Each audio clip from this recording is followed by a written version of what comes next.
How to invest in your 20s with basic knowledge. तो हम कैसे एक बेसिक फंडा लगा के अपना पहला स्टॉक पिक कर सकते हैं और इन्वेस्टिंग जर्नी को स्टार्ट कर सकते हैं। अगर मैं अपनी बात करूं तो आप मेरा ज़ीरोधा का अकाउंट देखिए, उसमें मैंने 54,000 रुपीज़ इन्वेस्ट किए हैं और अपस्टॉक के अकाउंट में 13,000 इन्वेस्ट किए हैं, टोटल 67,000 इन्वेस्ट किए हैं। मैं भी जॉब नहीं करता हूँ, मेरी खुद अभी पढ़ाई चल रही है, मैं ट्यूशन पढ़ाता हूँ और अपने खर्चा करके मैं 7 से 8,000 रुपये इन्वेस्टमेंट के लिए बचा लेता हूँ। Right now I am 20 years old, मैं भी आप जितना ही हूँ, मैं 20 साल का ही हूँ अभी।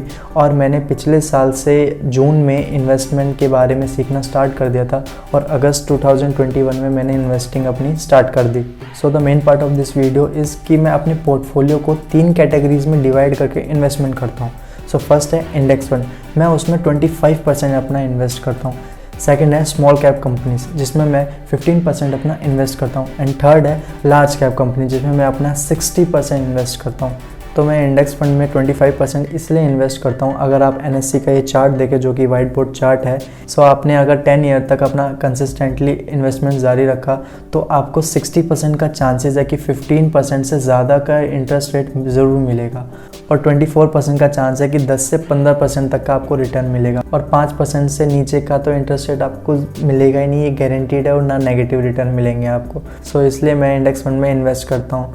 तो मैं निफ्टी 50 इंडेक्स फंड में इन्वेस्ट करता हूँ, निफ्टी IT इंडेक्स फंड में इन्वेस्ट करता हूँ और मोतीलाल ओसवाल नैस्डैक 100 ETF में।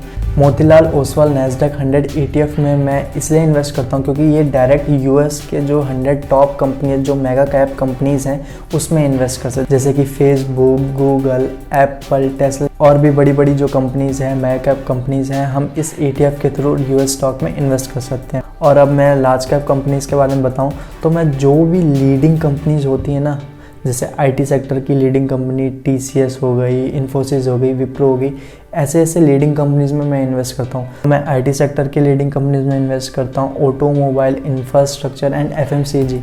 तो मैं इन सारे सेक्टर्स के लीडिंग कंपनीज़ में इन्वेस्ट करता हूँ। तो अब मैं अगर स्मॉल कैप कंपनीज़ के बारे में बताऊँ तो मैं इसमें थोड़ी सी एनालिसिस करता हूँ और एनालिसिस इसीलिए ज़रूरी है क्योंकि स्मॉल कैप कंपनीज़ ही हैं जो आगे जाके मल्टी बैगर कह सकते हैं हम उसको। जो जितने भी, जैसे अगर आप टाइटन देखें, जब राकेश झुनझुनवाला ने इन्वेस्ट किए थे, वो भी एक मल्टी बैगर कंपनी है ना।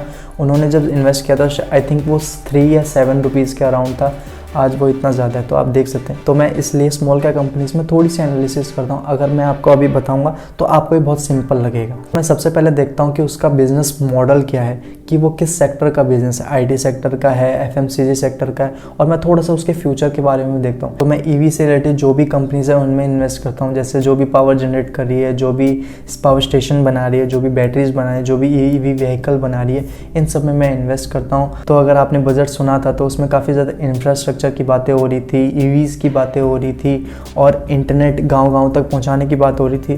तो अगर आप देखें तो इंटरनेट के लिए आप ऑप्टिकल वायर चाहिए होंगे, जो भी ऑप्टिकल वायर जो भी मैन्युफैक्चरर है आप उसमें इन्वेस्ट कर सकते हैं। तो इस टाइप का थोड़ा थोड़ा एनालिसिस करना पड़ेगा, हमें बिजनेस मॉडल समझना पड़ेगा।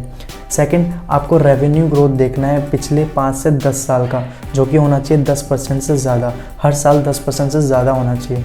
Third, ROE, return on equity, हर साल 10 से 15% की ग्रोथ होनी चाहिए उसमें और आपको पास 10 to 15 ईयर्स का देखना है। And the last, ROCE, return on capital employed, ये भी आपको ज़रूर देखना है, उसका भी 10 to 15% का पर ईयर ग्रोथ होना चाहिए लास्ट 5 to 10 ईयर्स तक का।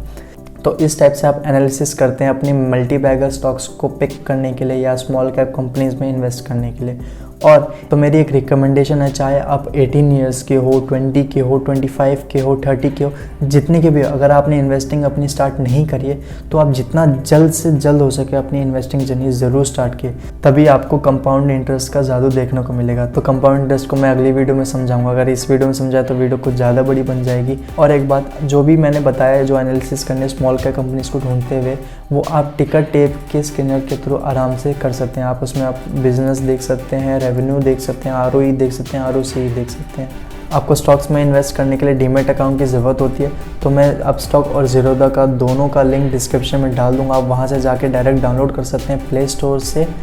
और इस वीडियो को रखते हैं यहीं तक। आपको जो भी टॉपिक से रिलेटेड वीडियो चाहिए अगली, या आपको जो भी क्वेरीज़ है, आप ज़रूर कमेंट सेक्शन में बताइएगा, लिखिएगा।